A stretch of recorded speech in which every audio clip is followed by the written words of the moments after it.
He's kind of like the Joe Rogan of the hospitality industry right now. People want to book something where the surprise has been completely removed. I mean, a lot of what we do is, is trying to ensure that you as a guest know what you're booking. It's not like you've been to the home before. And so making sure that everything is so crystallized for you when you book, that there's 4 bedrooms in the house. The first bedroom has a TV, has blackout curtains, has a mini split, and has a fan and a queen bed. The second bedroom has 2 twin beds and no AC and no TV. And, you just know exactly what you are getting. And the surprise has been completely removed. I mean, that is part of the experience. Everything, this whole layer on top of it, in order to remove that element of surprise, in order to elevate all of this so you feel like you're being taken care of from start to finish. I mean, that is the product more than anything.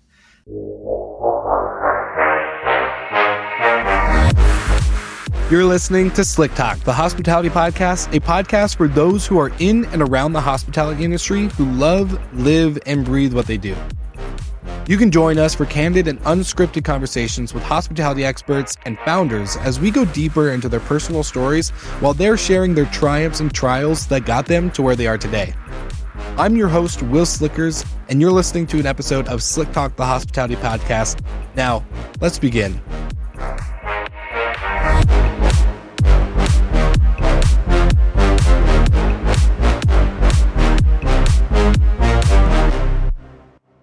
Welcome back, Slick Talkers, and this episode is featuring Matt Orley, who is the CEO of Red Cottage, a company known for its thoughtful, curated vacation rentals in the Northeast. Under Matthew's leadership, Red Cottage has expanded its reach by acquiring property management companies and introducing innovative membership programs that offer exclusive benefits like discounted rates and early access to new properties. With a reputation for creative strategies and industry insight, Matt is committed to balancing growth with exceptional guest experience. I've had the opportunity to meet Matt at the Unique Stays retreat hosted by Zach and Ben over at Onera and Behind the Stays. An incredible guy, all focused on acquiring new businesses. He actually acquired Red Cottage and then has now transformed the way the business operates and looks at loyalty and, of course, experience. You're going to hear a lot about this in this episode, and I'm so excited for you to hear the analogies and the ways that we're imagining product and marketing and communication all kind of combined. So without further ado, let's jump into the conversation with Matt Orley. Matthew Orley, welcome to the show. How are we doing today, my friend? Well, great. Thanks for having me, Will. Of course. Love being here. Yeah, it's great to see you. I know we've crossed paths at Unique Stays Summit by Zach and Ben and all the stuff I kind of covered in the intro. So it's great to finally sit down and, for the listeners, not going to tell them. Well, actually, you're hard to miss. You're everywhere. I'm everywhere. You're everywhere. That's good. That means I'm doing my job, thankfully. But Matt, I'm excited to talk to you because you jump into the industry acquiring Red Cottage, and now you guys have acquired multiple short-term rental businesses. You've launched membership. It's incredible. And you're doing things that I believe in the traditional vacation rental sector hasn't really been done, at least to the speed that you guys have done. So I want to talk about the way you guys think about moving and how you guys make these decisions on launching membership and what kind of internal thinking kind of goes behind the scenes with you and your team in creating this brand and elevating what you guys are offering your guests. It's a great question, and I think the short answer is that it's never where you want it to be or what you want it to be, especially at launch.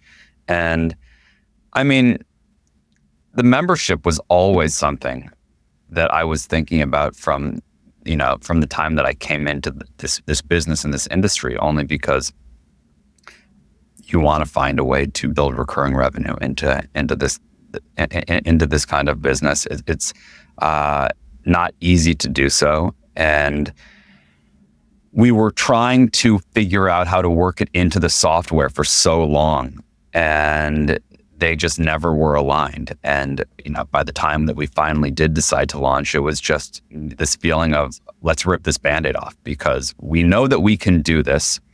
We don't anticipate that it's going to move that quick. It actually has moved a lot faster than we even thought it would, which is fantastic. And it's forced us to go back and really make sure that we have, team members who are directly focused on supporting that membership. But, we're building it as we're going, and we're, trying to figure out where we need to prioritize our resources just in order to make sure that, we're able to maintain a very high quality and high standard there. If you are a member, I wish that some of the things that we do offer and that we deliver on were more baked into our software and our tech stack than they are. But ultimately, we're getting there, even if it's not the smoothest process. You you have to go for it. And I think that's how we feel about a lot of the initiatives that we're trying to put in place. It's never going to be perfect. Well, let's talk about the tech stack piece and building your own, kind of layer on top of it. Obviously, there's a lot of off-the-shelf type of technology, softwares, companies in our industry, many that you and I are both friends of. But obviously, there hasn't been a true loyalty program, membership type software to come into our space. And I want to talk to you about this a little bit too, but we recently had John Sutton on Good Morning Hospitality talking about Journey, the new rewards program, merging kind of hotel and short-term rentals. And there's obviously Stash Rewards and a couple other companies kind of emerging in loyalty. But you guys have had to really kind of shift the way you kind of look at loyalty and membership with your own technology, your own operation stack. So what does that look like behind the scenes? Is it like hiring an engineer to build this? Like where do you guys even begin? I mean, the engineers that we do work with are, very supportive of the features that we are bringing to them and requesting of them. So it's been, it's been great to have those kinds of partners. But just to speak to the point you made, which is there's so much off-the-shelf software that is, that has come to market in the last 3 years, right? And you walk the floor at Verma, as you and I both have, and there's just so much out there. But really, there's a huge open space in loyalty. And a lot of people have tried to, solve for this problem. And I believe that none of these ideas really exist in a vacuum. You have a lot of people who are recognizing the value in it at the same time. And so a lot of ideas are just circling. But you had, from what I remember when I first saw it was there were some companies that were trying to create loyalty through, I think it was gift cards. And if you got if you made a reservation, maybe you'd get a Starbucks gift card or something of that nature. And when the purchase itself is such a high value, those two things felt antithetical to me. They didn't really feel aligned. And it never really made sense why, if you were booking a $5,000 stay, why you would care to get a Starbucks gift card or something of that nature. And ultimately, you look at things that,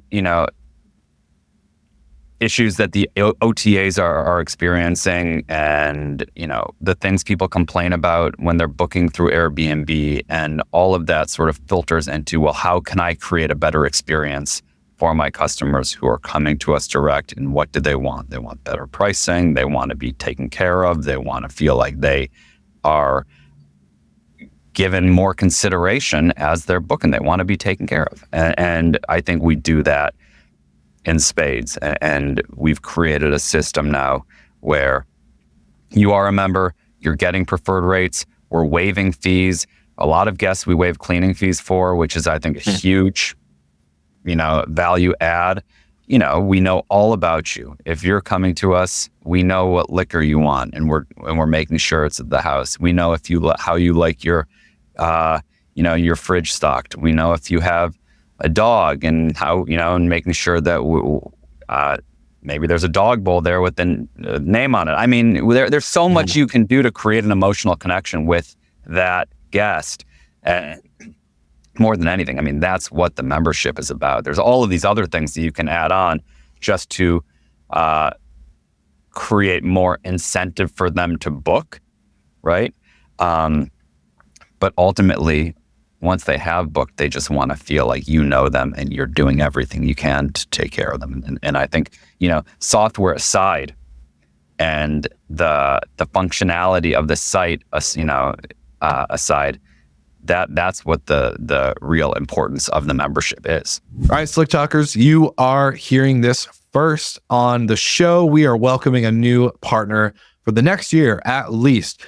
This partner is the amazing Send Squared. Send Squared is our new partner, and it's a CRM for hospitality operators alike. You don't have to be a short-term rental operator or a hotel operator. You could be both. You could be either or, and you can have amazing CRM to communicate with your guests, with owners, and of course, building out your initiatives. As important as it is to be distributed and making sure that your marketing and your other channels are properly organized and distributing your inventory properly and effectively, it's way more important to be able to capture the data of your guests, of your owners, and to ensure that you are tracking everything. We are in the hospitality business, and the best tool that you can use to make sure that you are enhancing hospitality is a CRM, because you can track your guests and what they like and their preferences. And it's just so important that we now shift away from the growth of inventory, as yes, that is important. That's always going to happen in our business, but the growth of loyalty, the growth of service and hospitality.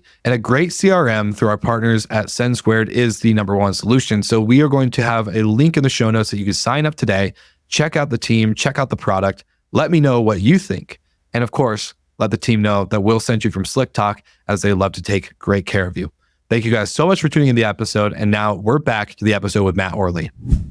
What do you think is missing in loyalty? When we envision loyalty in short-term rentals, obviously we kind of compare ourselves to the Marriott Bonvoys or the One Key programs, and like thinking about how can this happen in our sector, right? Like I think this is so unique because obviously all the inventory is unique, unless you're a condominium kind of urban operator, right? That has buildings that are all kind of same unit type, same design, kind of, et cetera. But it's so different. And so are we imagining loyalty in like too complicated ways, or are we not do we oversimplify? How do we kind of like, I don't know, actually capture true loyalty in the vacation rental sector compared to the rest? Well, no one's really doing it, right? So I think that the people that I've spoken to, the other managers, people building in this space, I feel like they've overcomplicated it.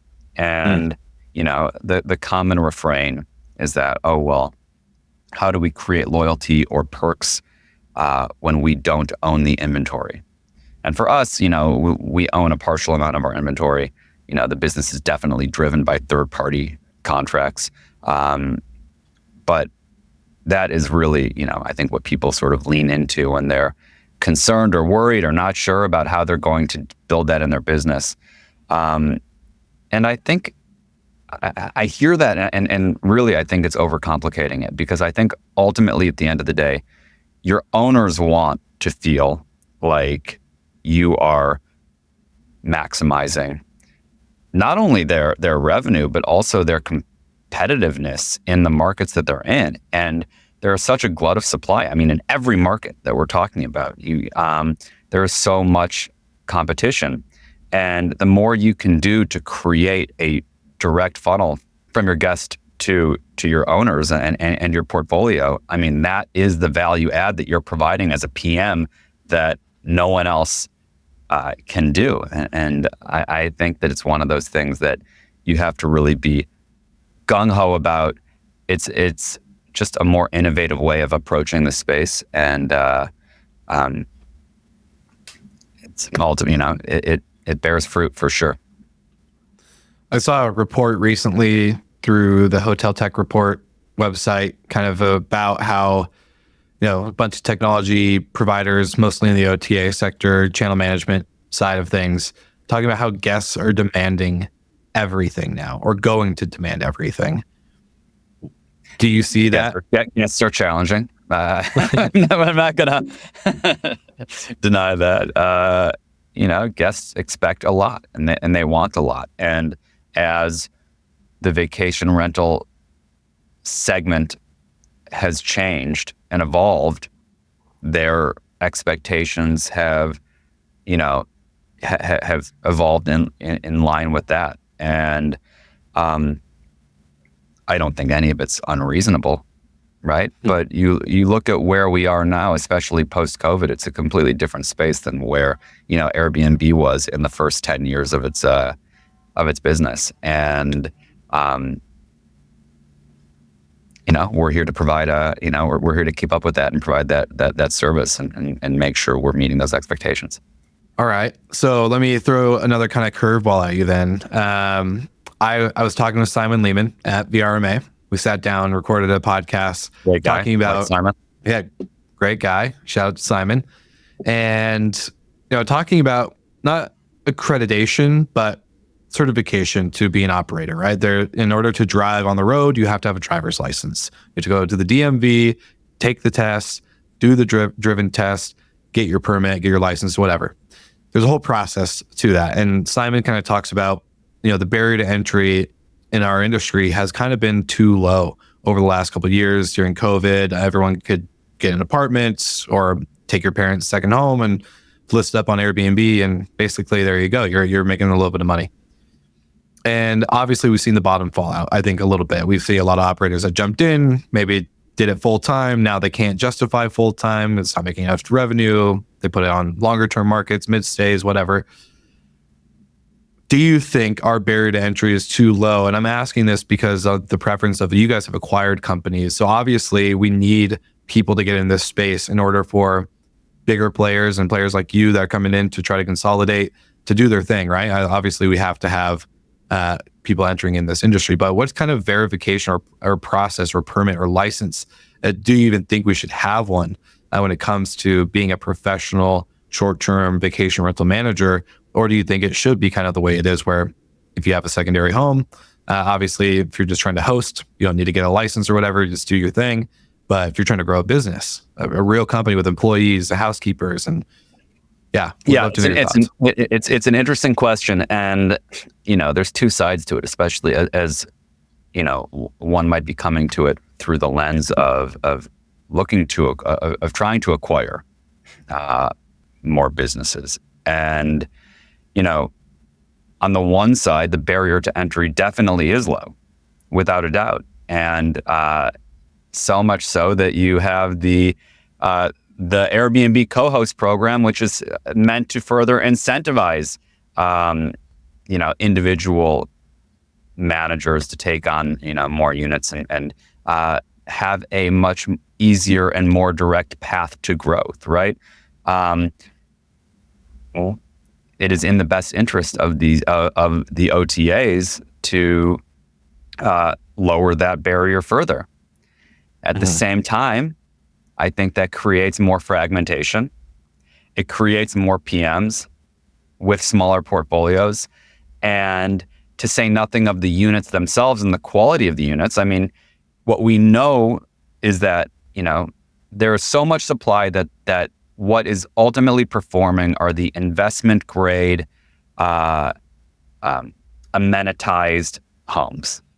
Everything else is going to be, fighting to, and a race towards the, to the bottom in terms of pricing, so to speak. But what really, will performs and wins are the homes that are elevated.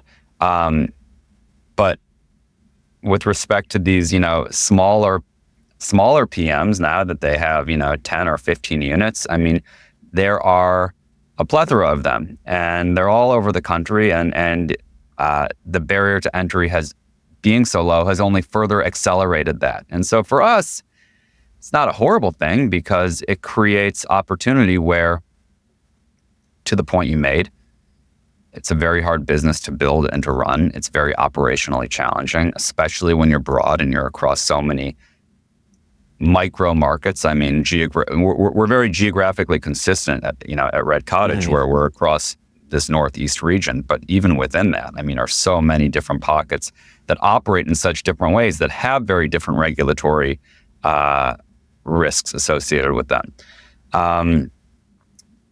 But if you're if you are building and you have that kind of small portfolio, I think you find really quickly, one, the software is incredibly expensive.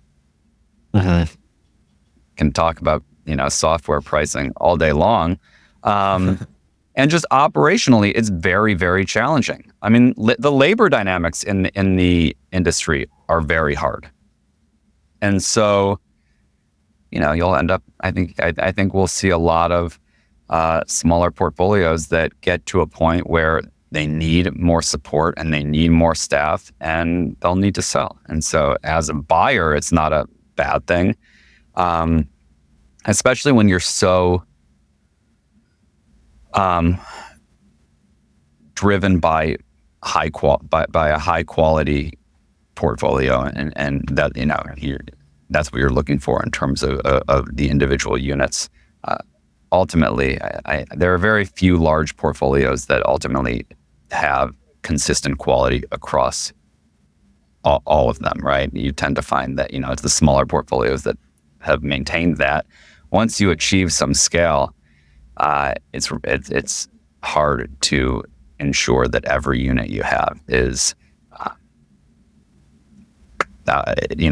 top tier. I consider us to be rather, price agnostic, where we cover every price segment. Everything that we do have is very well designed and very thoughtful and warm and a vibe in its own right. But I definitely wouldn't say that every home we're taking on is just the most elevated. I avoid the word luxury at all costs, but it's definitely just unique and thoughtful. And we find that that's easier for us to see in smaller portfolios than it is, another large business. Well, speaking of software costs, right? We talk about, I've said this 1,000 times, so I'm sure the listeners are tired of it, but Robin Cragen always talks about, being $20 to death, right? Where you add one software, it's $20 here, $20 there, $20 a door, $20 per month, whatever. And then all of a sudden you $20 yourself to death and you have no profit margin open because you're spending so much money on software, which I can see with the new operator, right? Shiny. All of it's so shiny. I mean, you walk Burma and you're like, wow, that seems amazing. I need that. I need this. You think you need all this stuff. You probably don't need most of it. 100%. But like the question is, when it comes to efficiencies, it is such a human capital intensive business. It, definitely software helps. We all know how important a operations software, a PMS, and all these other softwares are. But where do you think the operators today, the new kind of generations, are still building? They maybe not as established over time in the sense of 10, 20, 15, 30 years of operations, say within the 5 years, how do operators become more efficient? Where is the profitability line that doesn't cross where it takes away from the guest experience? You got to talk with Horst Schulze, the co-founder of Ritz-Carlton, and talks about you could take out the chandelier in the lobby because it's too expensive and the guests don't care. They're not there for the chandelier. They're there for the lobby couch.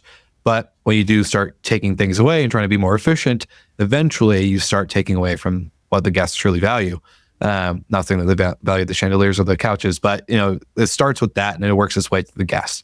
And would love to know, the efficiencies that we can make as operators, how we don't take away from the guest value, yet still make sure that we're making money. We're all in this business to make money. We're all in this business to sell or to acquire or to get to a certain period or point in business. So I guess where's that fine line and what do you see? I think the question is our efficiency and experience, diametrically opposed. And that's the thesis we're going to break into. It's a good question. The business itself is, it's all about communication more than anything, right? We are, we have so many different cohorts and stakeholders, I guess, that we're catering to, right? Whether it's our existing homeowners, our homeowners that are in our pipeline that are being onboarded, our guests, our cleaners, our maintenance staff. There's so many different people that we are communicating with day to day. And we need to be most efficient with our comms and our ability to just quickly go back and forth. I think the most critical thing that we've built into our business this year is that now we're entirely text message based to every single person. And we've gotten, the business, used to be, it was all email, and you'd get these owners who, keyboard warriors who would send, their 8 pages of their thoughts on pricing and design and all of these things that it was impossible to respond efficiently. And even since we've been able to move everyone to text, it's been just a phenomenal thing for our business. It's allowed our business to be more nimble and move more quickly. That was something. Is it because of like taking away the time it takes to type out that long email, or that you're not sitting at your computer and you're able to be mobile? I think people are less inclined to type out that email over text. But to the idea that I think, at least for us, the question is more about efficiency with software than it necessarily is, how you framed it, efficiency with, design and some of the more, some of those harder items that are on site. I mean, we're obviously not designing the vast majority of our homes, and they're being brought to us fully furnished. But we want to make sure at the end of the day, as long as we can streamline our tech stack and we can remove software, but as long as it doesn't take away from our ability to communicate efficiently, that's the most important thing that supersedes everything else. And we've definitely taken we've cut a number of services this year. I'm a software junkie. I will sign us up for anything. And I think when I came into the business, I was like, we got to have that. We got to have this. We got to have that. And we had so many services that we were signed up for, and I've cut a lot of them. And as long as we're not making our communication more difficult, you don't see it. There's no real, it doesn't hurt the business here. So you don't see any like operational efficiencies that people are doing or not doing, but like could be implementing outside of communication. It's not, that's not the core focus for you guys, or just communication opens up that door to make it more efficient. I would love to kind of dive into this more. Yeah, I think communication makes the business, smoother communication has made the business incredibly more efficient. Absolutely. And, there's a lot of things that I think about, some of these like guidebook, the software, check-in software, or the guest vetting software. I mean, all of this stuff is bulky.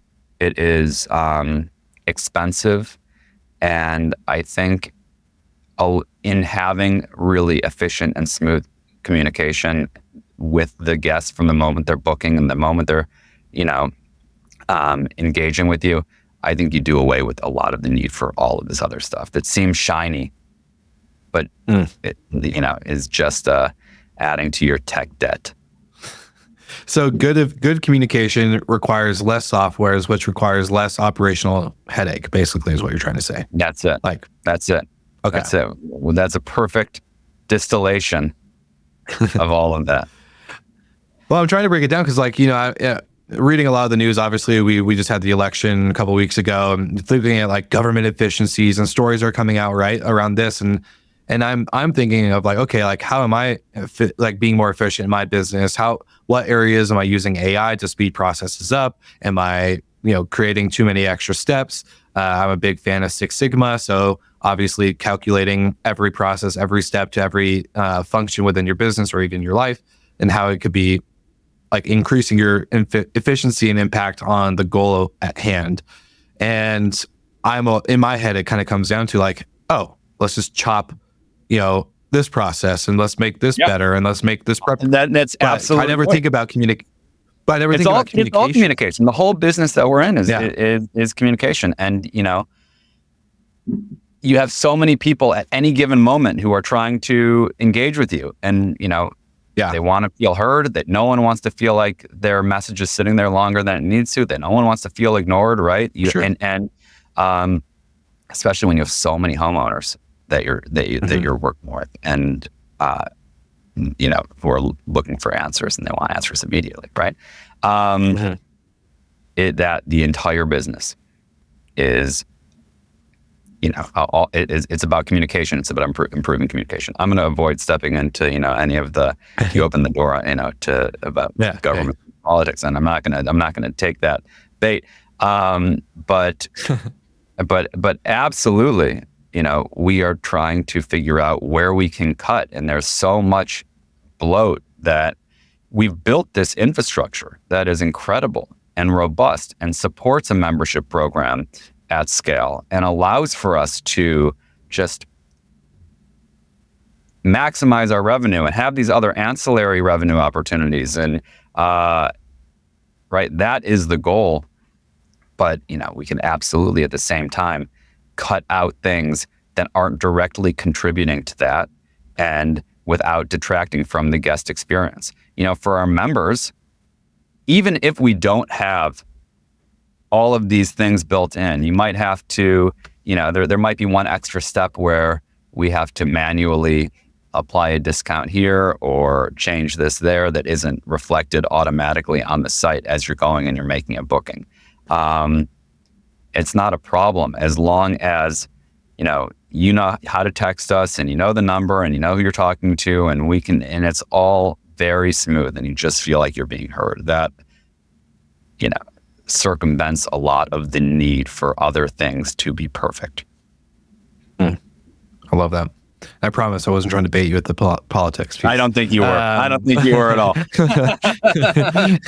We're not political. I was just meaning, there's a way we can talk about it through that lens, and I don't think for sure. And I kind of want to ask you the question though, in terms of do you consider yourself like a product founder, an operations founder, a visionary founder? Like, what kind of area do you really see, like Matt Orley, when I sit down and I look at where my strengths are as a founder, as a business owner, entrepreneur, what would you consider yourself? Do you consider yourself anything?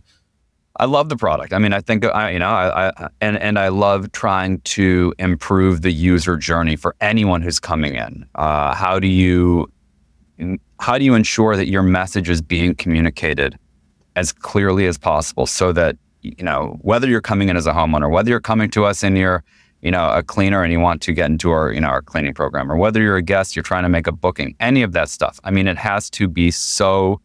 Those are very different profiles of people, and ultimately we need to be able to capture all of them and make sure they understand exactly how to go through our product and our site, and just the entire the flow. And I'm thinking about that all the time. We're always trying to make it a better experience. We want people to come to us directly, and they are. I mean, we're doing the majority of our business in any given month is direct, which is fantastic. And we just want to make it easier and more appealing for people to do that. What do you think is the most misunderstood part about our industry and talking about it as a product, right? Like the house and the home as a product. Where do you think we're misconnecting dots in the industry? Do you think we are? It's a great question. That's a question you got to send to me before we do the interview, so that I can come to you with a really thoughtful answer. It's off the cuff. I wanted to, we're having just two dudes having a conversation. I love the off the cuff. We are. I know, but it's it's such a great question, and I wish I had a more thoughtful answer for you, and I'm sure that I will. After this, where that's what I'll give you some context. That's what it was. Give me, let's pull on that thread. Yeah, let's pull on this thread. For the listeners, we're going to go through this together, because I've had conversations with designers, with people.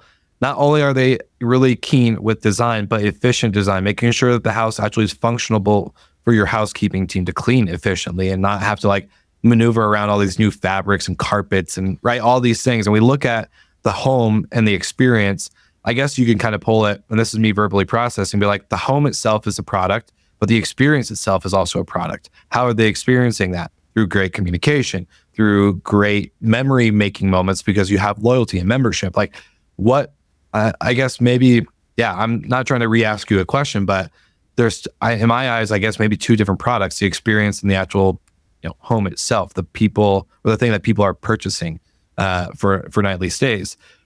But we look at it so differently. Like hospitality has always been kind of like about the people and making sure everyone feels flat, but like we're not looking at the product as much, if that makes sense. I think like the product kind of sometimes gets missed or skipped over. It's just like, oh, it's a home, it's a furnished apartment, it's designed well, it's great. It's like, that's our product. Like we're not going to dive into it deeper. No, yeah, so that's a great way to reframe it. I mean, the product is the experience. The product is the layer that sort of exists on top of it. That is, the home's important, of course. But again, people have different expectations when you're even thinking about the vacation rental space. And those expectations continue to evolve and change based on how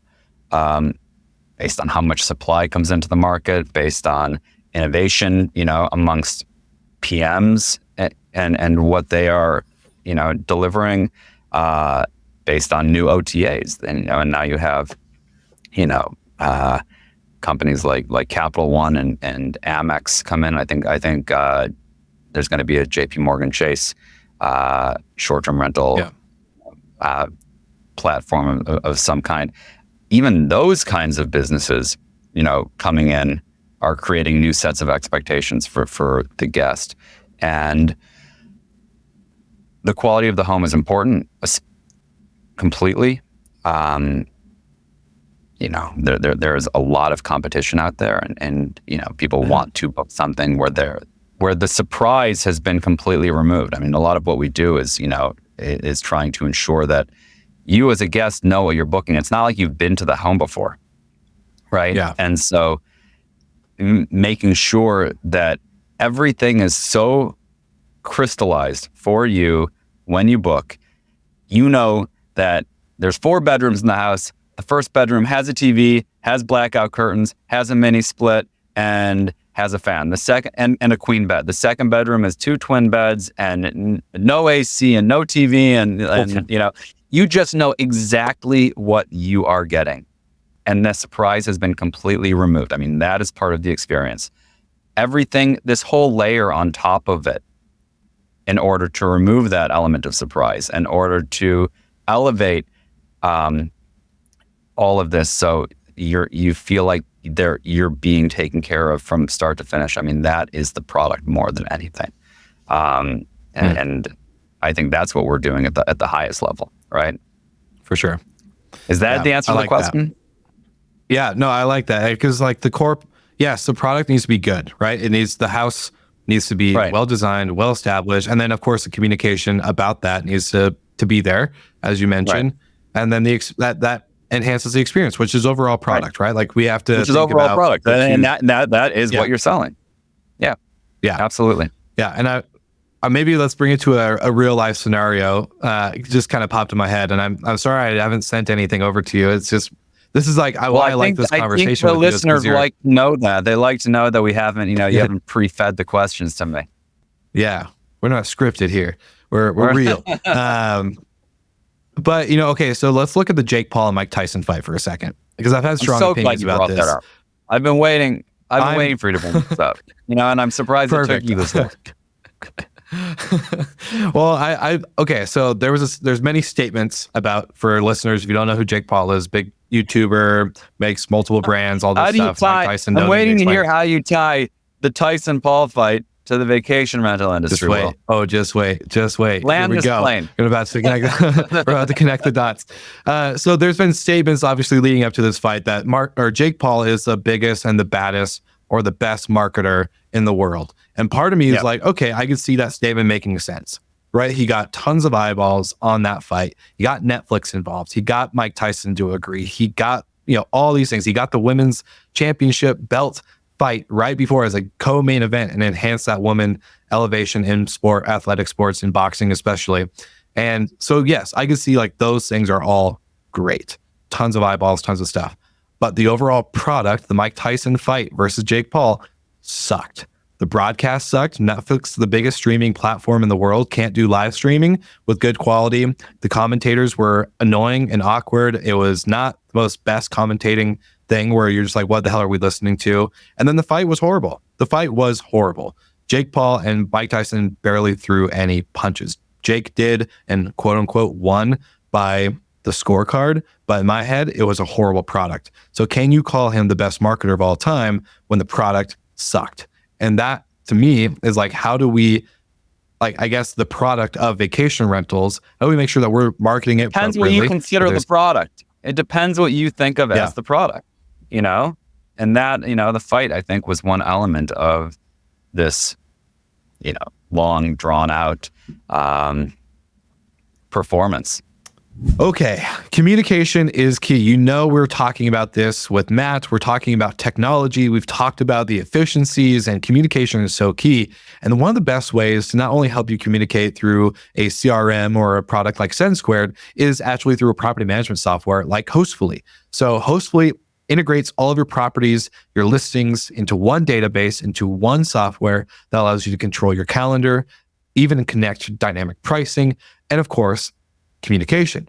So don't just take it from my word. Go to hostfully.com. You can sign up today. Actually, even check out their industry report. They launch an industry report every year, and it's something I anticipate so much because there's so many insights and, of course, amazing quotes from industry leaders like many people have been on the show, and even myself. I've gotten to give quotes every year as they've been a great partner with Slick Talk. But without further ado, go to the link in the show notes, get with Hostfully, grab the special promo and discount that we're giving all Slick Talkers. And of course, we are back to Matt Orley and the conversation at hand right now. All right. Yeah. That's what people paid for, though. They paid for the tickets to go there. The people took 5 hours of their day to watch this live stream on Netflix. All this hype leading up to it. I would, in that analogy, mm-hmm. I think as you apply it to what we're doing, for sure. When I think this is, you know, I'm going with the analogy that you've teed up for me. All right. I mean, this was your, your example. I think in that analogy, the fight is more equivalent to the house, and you get there, and whether for sure you don't want people to feel let down by the home. And we're doing everything we can to ensure that the homes that we have are of the highest level, that they are the most designed, that you're going to get there and love them. Absolutely. Right. But in my mind, that's not the product. And let's look at that through the lens of membership. And I think that there's a parallel here that runs nicely. Because we're trying to think of all the ways that we can enhance the overall experience, irrespective of the house. You might come to 4 or 5 different homes that we manage in a year, right? Because you want to try a different place, or maybe your group is different, or you want to try a different town, and you know, you want us to make recommendations to you while you're there. I mean, that is really one of the most unique elements of what we do, just in that we're so geographically consistent in this East Coast, you know, area. You know, our portfolio is large enough, but also, you know, consistent across the quality of the homes themselves. And then we just have, you know, such a high percentage of direct bookings that we get guests who are coming and staying with us multiple times a year for different weekends each time, right? It's amazing. It's one of the best things that we have in our business. I love it. But in that scenario, the house almost matters. You know, the house is secondary to just what you're getting and the experience and how efficient we are making it for you, and all the other bells and whistles that might come with it. And when I think about what we're doing with membership to further build it out and make the value prop just that much more clear, there's so many cool things that we can add on. I mean, we're going to be adding a partnership with spas, so that if you're staying at a home, you can get go get spa access, near where you are, co-working access. Theoretically we could get gym access for people, just ways in which that you see the benefit of booking directly with us. And then that when you're there, you're going to have all of this opportunity to, go use all of these other facilities. The home is important. The home is critical, of course, but it's not necessarily the core product in my mind. And I would say, as it relates to the Tyson Paul fight, that everything else leading up to it and the whole experience of that they presented is as important as if not more so than the fight itself, which wasn't great. I watched it. Yeah. I was gonna say, did you watch it at least? It's fine. It was fine. Yeah. No, the women's fight was incredible. Such an incredible fight. That was people will probably watching. Still say the whole thing was amazing, and that's reflective of the bigger story around it, the bigger performance. Well, the kind of post I put on LinkedIn about it was the one thing a short-term rental or even hotel operators can learn from the Jake Paul fight with Mike Tyson is that overpromise, or don't overpromise and overdeliver. And I think throughout all the marketing, through all the experiences, throughout all the hype of the event, it's to make sure that delivery at the end is actually matching what you kind of led that expectation to be. And right. I think like you just said, throughout membership and through all these other things, you can communicate that properly and lead. And it's like the experience leading up to the home is kind of that big thing that a lot of property managers should be focusing on. It's not just book and then 24 hours they're going to get a check-in instruction message and that's it. Like, it's actually building up into it a good experience that they can imagine themselves at the spa because you've already talked to them about why they're in town. And of course, how can you help coordinate a dinner or an anniversary thing or dinner? Right. You can build that experience to actually become the better product outside of the home. They get to the home, they're like, cool, the journey here was awesome. And it's actually met my expectations. I know that this bedroom is a twin bed with no AC, and then the other one's a queen bed with AC and blah, blah, blah, like, right, all the things you said. Well, you just removed the surprise. You removed the surprise, but then, you can tell them, hey, you should drive this way. It's going to take you an extra 2 hours, but it's beautiful. You want the whole thing, start to finish, to be, to be part of the experience. So that's how we landed. That's how we connected Jake Paul. Communication. Yeah, I was gonna say this is how we land the plane and connect Jake Paul fight to short-term rentals is the communication, the build-up, and of course the follow-through and consistency. So I think that helps for the listeners that maybe feel like we went on a tangent, but I do think about it quite often, right? Like, the product piece is so important, and I think it's the delivery, the expectation set, and there's a lot of pre-work, right? Like, I think the industry, or maybe even people that are first-time entrepreneurs getting into hospitality, it takes preparation. Victory does take preparation. You have to prepare, and the preparation is proper communication with the guest, making sure the team has all these data points on this member or this guest, or right? Like, it's a lot of preparation for the big event, and the big event is check-in. The big event is their stay, but the victory really is in the prep. And so, I just think from like a product standpoint, just looking at, and it's sometimes funny, I always think like, maybe instead of starting a short-term rental company, we should start experience companies that provide lodging, right? Like, we should be an experience-based business and then add the lodging later. That's the core is the experience. The lodging is like they're piece. Very symbiotic, right? And it's I think two sides of the same coin in many ways. It's a great point. For sure. It's a great point. But if you're not thinking about experience and you're not thinking about communication alongside building your portfolio, and if you're just coming to this space thinking, I need unit count, I need unit growth, and I need homes, you're missing, the bigger picture, which is, there is so much, you can do so much more with a smaller portfolio if what you're offering from the standpoint of experience and communication is so high.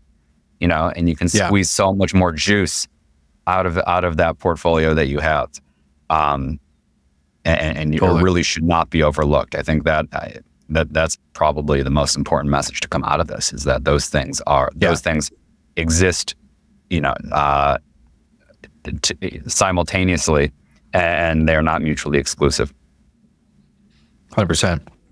Earlier, before we wrap up, I kind of want to get to this last topic, because earlier you mentioned talking about fragmentation, right? Like, it's so fragmented, especially as the barrier to entry can be a little bit lower than most industries.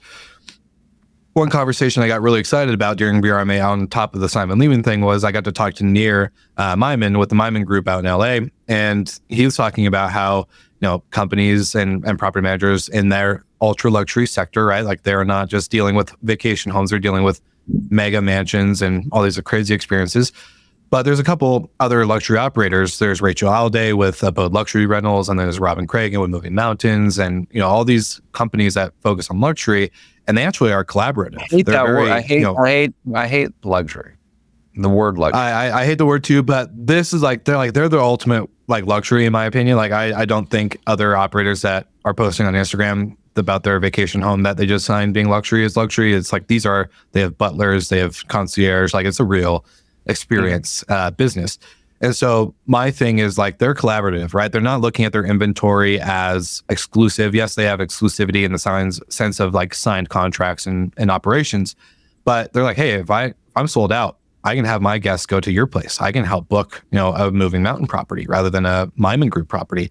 So the overall point and question I'm trying to get to you is, do you think the industry and operators can collaborate more in terms of lessening the fragmentation? There's a lot of brands that kind of do the same thing. They offer the same core values. They have maybe a similar look and aesthetic and feel, but yet they don't open up their inventory or their guests to other opportunities that may not fit for their stay or for their portfolio due to booked out nights or whatever.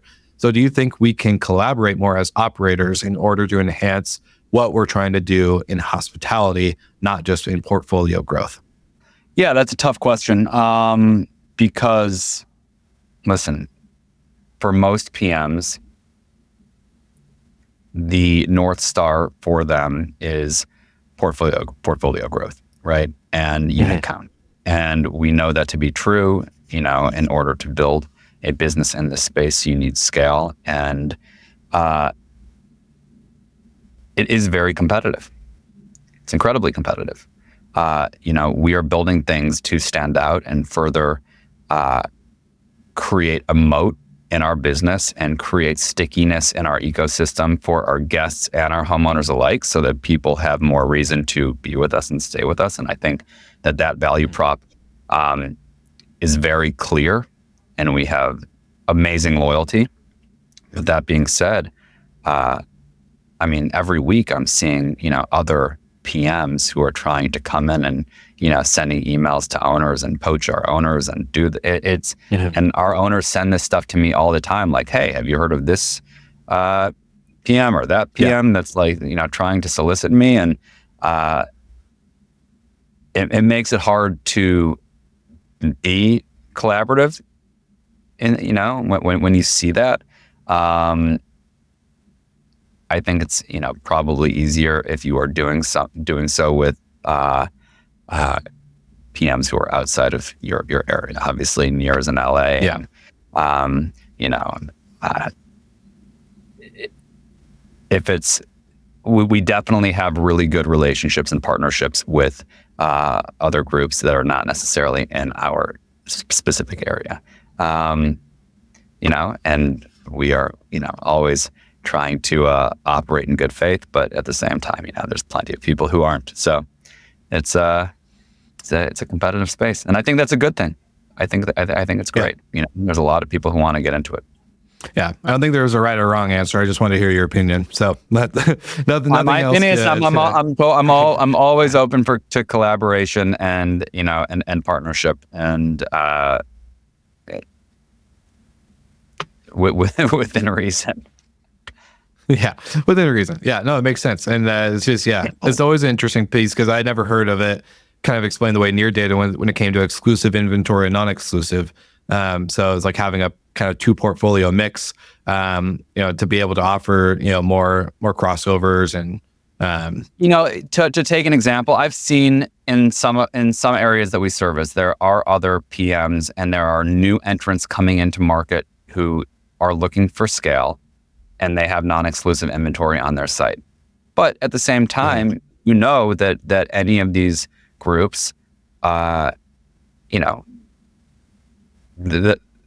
exclusive inventory is so much more valuable to you and your as a business than the non-exclusive inventory, right? And so ultimately, if you were able to capture that contract, you'd probably take it. I think that you're letting the wolf into the hen house by if you're letting someone take your have access to that inventory in some way. Yeah, that was a really good way to look at it. I'm always, and this my job is to just explore ideas and thoughts, and that's what I like about the show. So getting to hear you and Nir and all these different combinations of conversations, that's again, like, if you're giving it to an OTA or someone who's not a manager directly. Yeah. You know what? Here, I was going to use an example. I don't even know if it's worth naming them. There is an OTA that has morphed and shifted a number of times already. And they started out owning all of their inventory, and now they have third-party contracts and they're a manager, and now they have it seems like they're pivoting again, and now they're an OTA. And so, they asked to partner with us, and take on our inventory into, onto their booking site in a non-exclusive way, when at the same time they have this other vertical to their business where they are acting as a manager. So why would I put my inventory on your site so that you could have more scale when likely, when you are you're managing in my area. What's to stop you? And they're like, oh, we would never do that. It doesn't make any sense. So if you're just purely an OTA, maybe there's more appeal. But if you're a manager also in some capacity, I don't know why you would ever do it. Yeah, it's like if Capital One or these bigger banks had gone into it, they're like, hey, we're going to offer your homes to our loyalty card members, but we also have our own property management company that we've launched, and we are already global. You should join us and be a part of it. And not that I love Capital One, so shout out to the ladies and the team over there that we get to talk to and work with. But great partners. Great partners, phenomenal. Love you. But it is, it's very much like if they, kind of jumped, or if Marriott Homes and Villas jumped in the space and said, hey, we're going to manage all these homes across the country, even though we're mostly a hotel company, yet they did it the right way. They came in and say, we want to partner with the right property management companies. We're not going to try to manage the homes and do something we haven't done. We're just going to be able to offer this to our rewards members. And that's a great value add. There's a clear distinction, like you said, right? Like it's not exclusive to Marriott Homes and Villas. It's exclusive to you, but it's just an additional channel. They're not managing homes. They're not in your market. They're not, turning over the properties or talking to owners and doing all this stuff. So I think it's kind of like, knowing the lane that they're in. Yeah, exactly. Yeah. Well, Matthew Orley, this was one hell of an episode. We've chatted for about 53 minutes. This was a great episode. Great episode. I had a lot of fun. I love coming into, the conversations you and I have had offline, the conversations we've had on the show, and kind of trying to mix the two and hear obviously more of your story. So my famous last question for all the listeners, as they know, is where can they connect with you if they want to talk more, if they want to follow along the journey of what you're doing with Red Cottage? Let's get that shameless plug out there. Yeah, our Instagram is Red Cottage Inc. Please follow us. Check out the new homes that we're launching every week. It's a great place to connect with me and the business. I love it. All right, Matthew. So thank you so much for being on the show. All you Slick Talkers know exactly what to do. You're going to grab the link in the show notes. You're going to follow Red Cottage, Matt Orley, all the things. And if you enjoy this conversation, make sure you like and subscribe to the show so that way we can keep producing more of these episodes. So thank you so much. And we'll see you all again next week.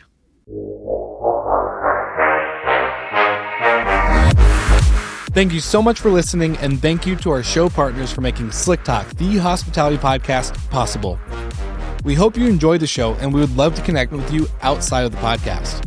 So you can follow us on all of our social media channels for daily hospitality content, or find us on slicktalkthepodcast.com. And don't forget to rate, review, and subscribe so you never miss an episode. I'm your host, Will Slickers, and we will see you guys all again next week.